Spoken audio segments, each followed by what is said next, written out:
तो उपराष्ट्रपति का चुनाव होगा, उस चुनाव के मामले में क्या क्या बातें हमें याद रखनी है, किन चीजों का ध्यान रखना है। तो देखिए, उपराष्ट्रपति का चुनाव एक अप्रत्यक्ष चुनाव होता है, यानी कि जनता पार्टिसिपेट नहीं करती। बट कौन पार्टिसिपेट करता है? एक निर्वाचक मंडल इसमें पार्टिसिपेट करता है, और जो निर्वाचक मंडल पार्टिसिपेट करता है उसमें लोकसभा और राज्यसभा के सदस्य होते हैं। सदस्य का मतलब क्या है? इसमें वो सभी सदस्य भी आएंगे जो सदस्य निर्वाचित हैं, और इसमें वो सभी सदस्य भी आएंगे जो सदस्य मनोनीत हैं। यानी कि दोनों ही तरह के सदस्य जो होंगे वो पार्टिसिपेट करेंगे। ऐसा मैं आपको क्यों बता रहा हूं? क्योंकि अगर आप लोगों ने राष्ट्रपति के चुनाव पे ध्यान दिया होगा, तो राष्ट्रपति का चुनाव एक खास चुनाव होता है जिसमें केवल और केवल हम निर्वाचित ही व्यक्तियों को लेते हैं। ठीक है, इसमें मनोनीत सदस्यों को नहीं लिया था, निर्वाचित सदस्यों को लिया था। और दूसरी खास बात यह होती है कि इसमें राज्यों की भूमिका भी होती है, यूनियन टेरिटरीज की भूमिका भी होती है। लेकिन हम ये देखते हैं कि उपराष्ट्रपति के चुनावों में राज्यों की और यूटी की भूमिका नहीं होती है, और संसद के निर्वाचित और मनोनीत दोनों ही सदस्य शामिल होते हैं।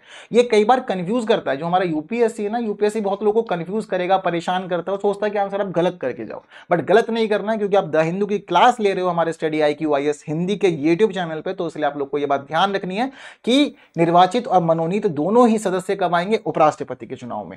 और निर्वाचित निर्वाचित सदस्य कहाँ आएंगे? राष्ट्रपति के चुनाव में। हालांकि हो सकता है कि अब आप लोग के मन में यह भी क्वेश्चन आ रहा हो कि सर ऐसा क्यों कर रहे हैं हम, हमें क्या जरूरत है कि हम लोग राष्ट्रपति के चुनाव के मामले में तो भाई निर्वाचित निर्वाचित ले रहे हैं, और उपराष्ट्रपति के चुनाव में हम निर्वाचित और मनोनीत दोनों ही ले रहे हैं।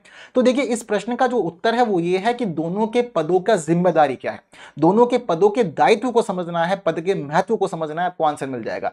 राष्ट्रपति कौन होता है? राष्ट्रपति हमारे गणतंत्र के प्रतीक हैं। राष्ट्रपति का पद अखंड रखना होता है। राष्ट्रपति एक महत्वपूर्ण जिम्मेदारी है और देश का प्रथम नागरिक होता है। इसी वजह से लोगों से संबोधित करने के लिए, लोगों से रिलेट करने के लिए हम क्या करते हैं? केवल और केवल निर्वाचित लोगों को ही बोलते हैं कि आप पार्टिसिपेट करो। क्यों? क्योंकि निर्वाचित प्रतिनिधि जो होते हैं वो जनता से जुड़े हुए, तो जनता ने जिसको चुना उन्होंने राष्ट्रपति चुना।